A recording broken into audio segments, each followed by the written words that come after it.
Until then, I know you guys have lots of questions.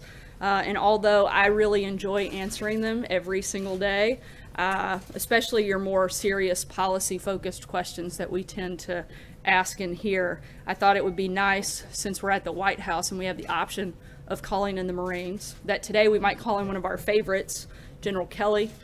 So with that, I'm going to turn it over to the Chief of Staff and let him make some opening comments and answer your questions today. And after he concludes, of course, our team will be around later this afternoon to answer any further questions. Thanks, guys.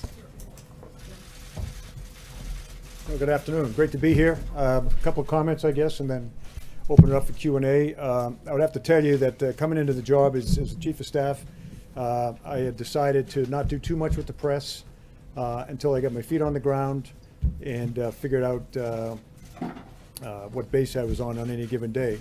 Prior to this, when I was at DHS and certainly as a Marine general officer, interacted with the press a great deal.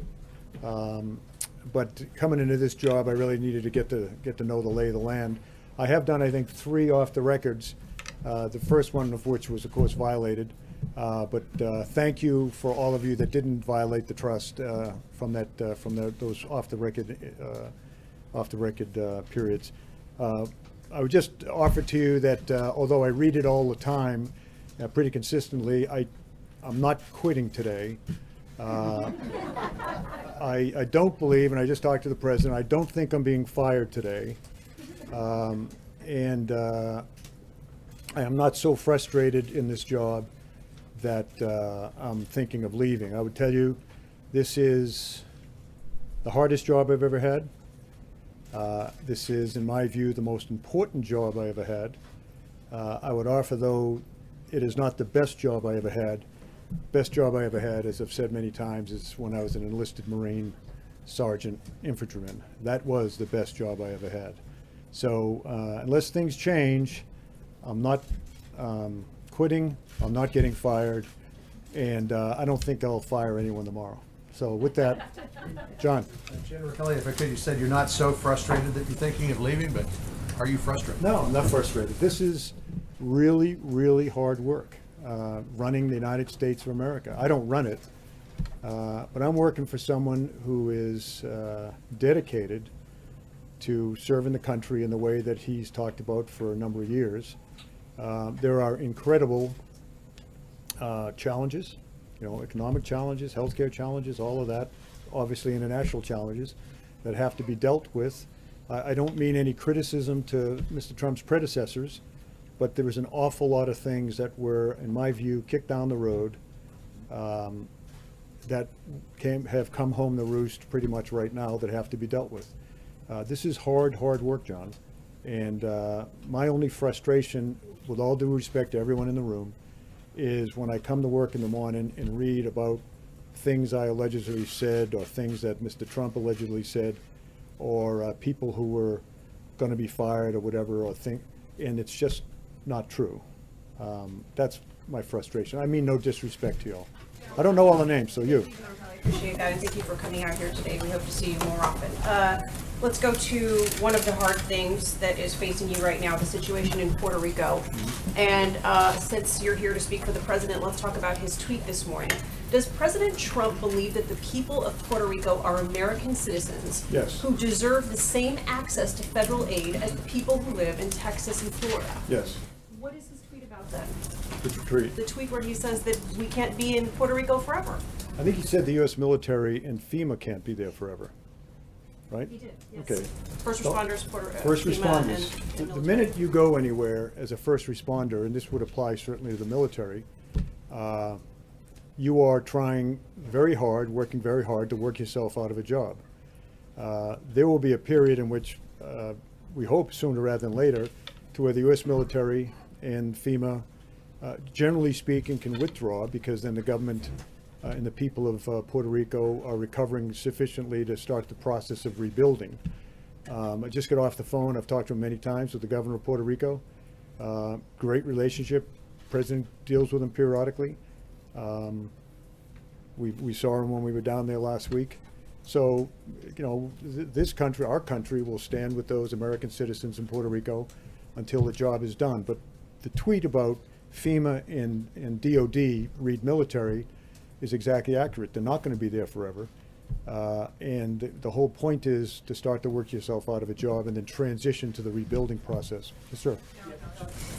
Okay, I'm Dr. Anthony Harper with the Intermountain Christian News and Christian Newspaper Association, and in light of the president in support of pulling out of UNESCO, what would the president's response, to UNRWA defunding, which is a UN agency that has been in the schools specifically inciting kids to violence against the Jews, and our tax dollars going into that? Do you have any statement about, in light of UNESCO pulling out, about UNRWA? No, I mean, I'm not as familiar probably as I should be with it. I would just offer that the responsible way to look at any program, and certainly when I went to DHS,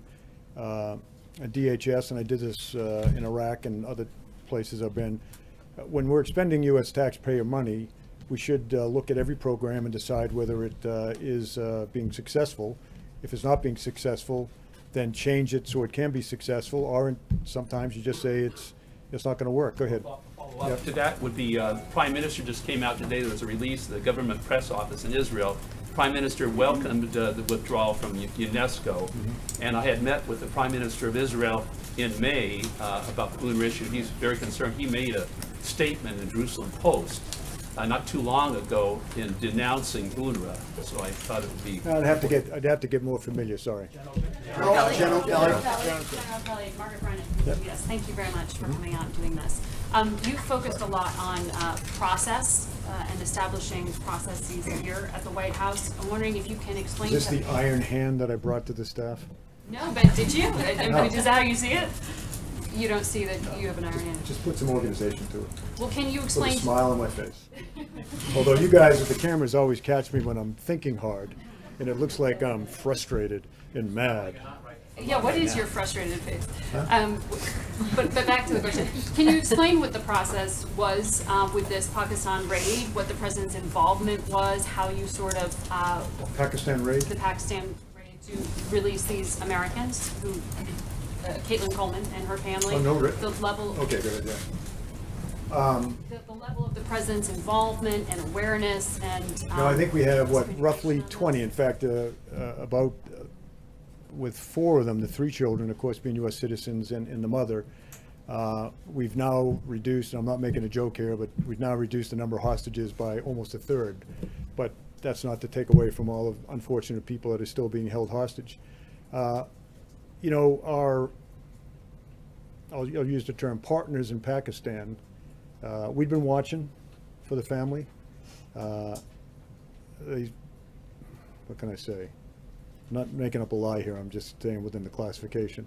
Let me just say the Pakistanis, they're great partners in this regard that they are.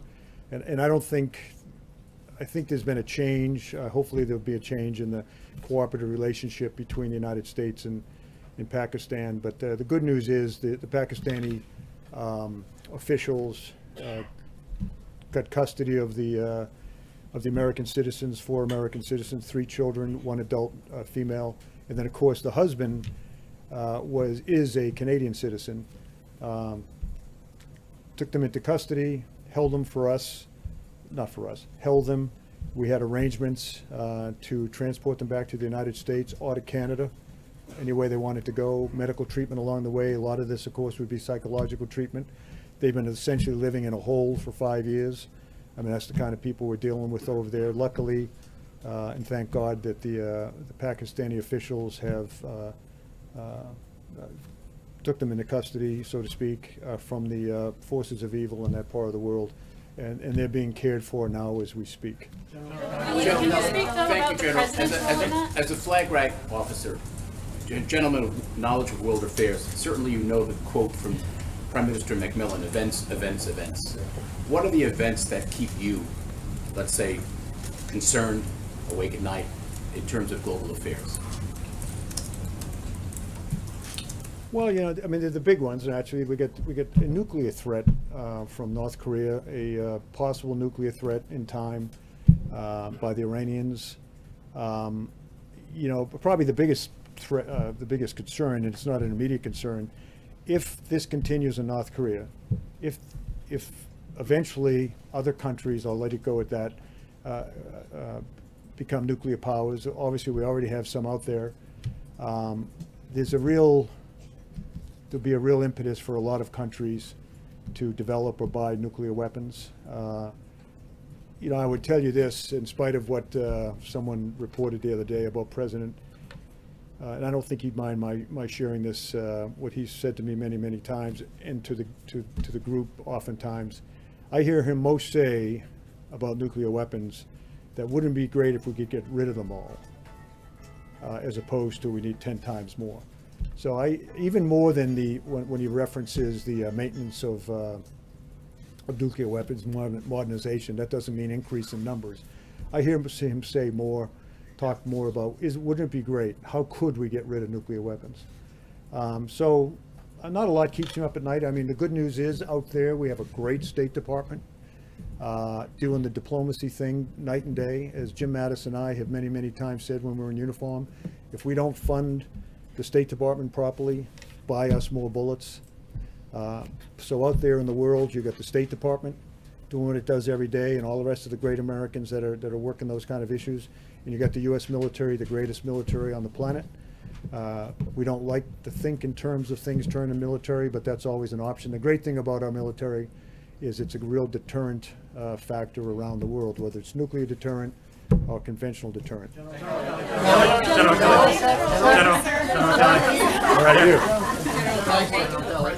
Just to get back to a thing that happened a couple of days ago. The President tweeted, the problem with agreeing to a policy on immigration is that the Democrats don't want secure borders. They don't care about safety for USA. Do you think that's a fair characterization? How I would put it is that there's an element within, first of all, let me step back and say, I believe that honest men and women can disagree on anything politically or otherwise. The one thing I draw a little bit of a line to is on the security of the nation. There are certainly people in our country that have the opinion that that open borders or near open borders are fine. People should be able to come and go. There are others, myself included. You can bet the president. But I think the majority of Americans feel as though security on the borders is important. Now, how you achieve that is a different story. I believe I have great relationships with the Mexicans. We have great relationships with the Mexicans on the border. They're in the counter-drug fight with the United States. In fact, in my view, suffer more from the our drug demand, which we don't seem to address. We're trying to now under the Trump administration. But places like Mexico, Central America suffer more from our drug demand and do more in many ways to stop that drug flow than we do in our own country. I was recently down in Mexico before I took this job and flew into Sinaloa and saw Mexican military risking their lives, pulling out tens of thousands of poppy plants that are eventually turned into heroin and eventually consumed by Americans. But we need to secure our borders, and that includes the maritime, our ports. We have unbelievably dedicated men and women, CVP, DHS, that are doing that every day. We need to reinforce what they're doing down on the border. We definitely need more wall or physical barrier. We have about 600 miles of that border now secured by some type of physical barrier. By the way, the Secure Fence Act in 2006, you ought to check it out. Who voted for that? Certainly Senator Obama did, I believe, Senator Hillary Clinton, Senator Chuck Schumer, all voted for it. And we have a worse situation on our southern border. And I'm condemning Mexico here again. They're great partners, but we have a worse situation on our borders 10 years later, yet there's this unbelievable resistance to securing our border. And again, some of that is physical barrier. All of that for sure is people, technology, things like that. So we have to secure our borders. And this includes, as I say, our ports, New York, Boston, Houston. Don't have nearly the issues on the northern border with Canada. Great partnerships there. But the problem with our southern border is the drug flow and the illegal immigration flow rides on a network that right now comes up through into the Western Hemisphere from abroad, up through Mexico, Central America, Mexico, and into the United States. Got to do something about it. Yes, sir. You talk about frustrations. Peel back the curtain for us, since you're in a first row vantage point with the president. what are his frustrations right now? And secondly, a big decision that's going to be upcoming is the Fed chair position, possibly here in the next few weeks or upcoming months. Where does that stand? How actively is the administration engaging that at this moment? One of his frustrations is you, all of you, not all of you, but many of you. As I said, when I first started talking, again, I'm a reasonable guy, but when I read in the morning, I read well, I won't tell you what I read, but and watch TV in the morning, it is astounding to me how much is misreported. I will give you the benefit of the doubt that you are operating off of contacts, leaks, whatever you call them. But I would just offer to you the advice I'd say, maybe develop some better sources. Some person that works way down inside an office or well, just develop some better sources. The Congress has been frustrating to him. Of course, our government is designed to be slow, and it is. His sense, I think, as a man who is outside of the Washington arena, a businessman, much more of a man of action. I would say his great frustration is the process that he now finds himself, because in his view, the solutions are obvious. Whether it's tax cuts and tax reform, health care, infrastructure programs, strengthening our military. To him, these all seem like obvious things that need to be done to protect the American people, bring jobs back. These are all the things that he sees as vital to protect the American people, to advance American economy and whatnot. And the process is so slow and so hard sometimes to deal with. So I think those two things. And the Fed, where does everything stand with the Fed right now? Are you guys days away, weeks away? Some time away. I mean, there's still ongoing interviews, but every candidate. I mean, I'm trying to learn about things that have to do with what you're talking about. But all of the people that have been into interview have been really first-round draft choices, and we have more to come. And it's a very measured process. He has great, obviously, advisors to help him make that decision. Thank you. President Trump Are the people in the has- front row like the most important people, or is it? Not at No, all. seriously, how do you end up? We're the cannon fodder. We're the first in line when they start shooting. Okay. General Kelly, thank you so much, and thanks for being here today. President Trump in recent days has gotten into a bit of a war of words with Senator Bob Corker, the latest Republican who he's had a public feud with. As his chief of staff, are you concerned that he's jeopardizing his agenda by feuding with members of his own party? I'm not. I mean, he's a straightforward guy, the president is. That's the one thing I've found he is. I have found him, 9 weeks in the job, willing to work with anyone to advance the agenda being what's good for America, what protects America. You've seen him reach out to these people on the other side of the aisle. I think, not to get into, well, let me just say that when members of Congress say things that are unfair or critical, the president has a right to defend himself. When I read about things that are what I would perceive to be unfair or critical, unnecessarily critical, I will call members of Congress and just ask, is there anything I can do to help you with that misconception you have, or maybe explain to you why I did this or that. Oftentimes, members of Congress that I talk to will say, geez, I didn't realize it came out that way, I'm sorry, or no, I meant it, but it was kind of a grown-up comment, and so I'll take that to the president and say, but then there's others that are, as the president would say, grandstanding. I'm not saying Senator Corker's that way, I'm just saying that some people grandstand and kind of enjoy the attention. Have you called Bob I've talked to But in Senator the wake Corker. of this recent I've talked to Bob fight? Corker, yeah. And do his tweets make your job more difficult, General Kelly? No.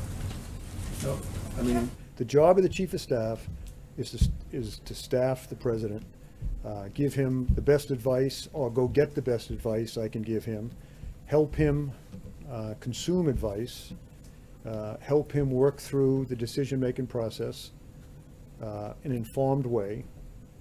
But that's my job, and that's what I do. General, one question on Cuba, if I may, sir. The question on You got it next. I'll go to you. Is it me or him? Does the president believe that the Cuban government is directly responsible for these attacks on Americans? And does the president plan on closing the U.S. embassy in Cuba? And is the president aware of the visa crisis for All Cuban right, what's the families? rule? How many questions can you ask? We believe that the Cuban government could stop the attacks on our diplomats. Now you. We're waiting for the president to make a decision tomorrow about the Iran nuclear deal. Can you talk broadly about the strategy to counter Iran nefarious activities in the region? And will you list the Revolutionary Guard as a terrorist organization, as some member of the Congress has suggested? I think I know that we have great partners in the Persian Gulf region, the Arabian Gulf. Clearly, we have a war that we're seeing every day being won in Iraq against ISIS. I mean, in the last 9 months, I never thought I'd ever feel sorry for them, but they're getting crushed every day. The caliphate's gone.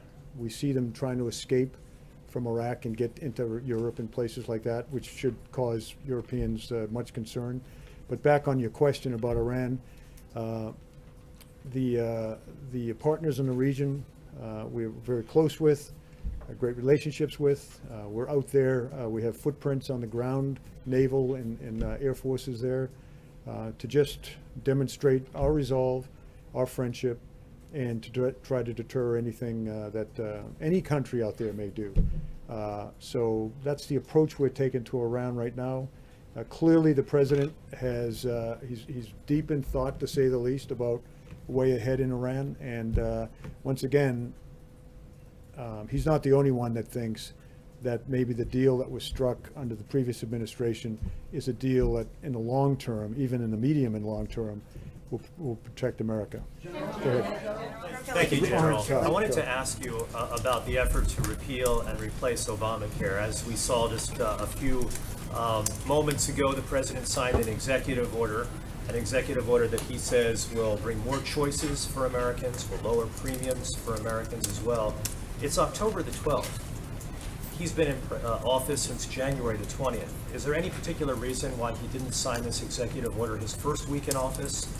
What's taken him so long? And my other question, if I may, General, the other question is very important. Do you blame Senator McConnell, the leader of the Senate, for the failure to repeal and replace Obamacare? Yeah. On the first question, and I came in late to all of this, but the idea was, and it is a great question, all of what was in that executive order today, there was a sense that had the big bill passed, all of that would have been taken care of.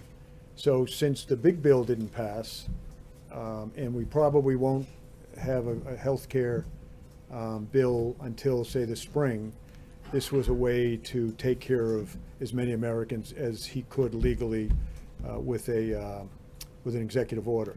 As far as the second question goes, the Congress is an extremely complicated. It's designed to be an extremely complicated, slow-moving part of our government. I have nothing but respect for members of Congress and the staffs that work so hard for them.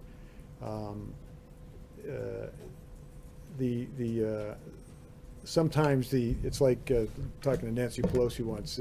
She's the leader, but boy, is it really hard to lead. I'd say the same thing about the majority leader in the Senate.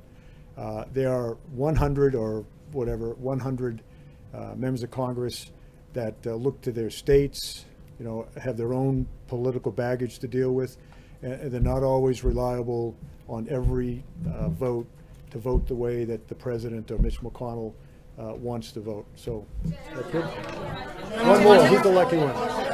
Thank you very much, sir. First of all, congratulations. On what? For your new job. Yeah.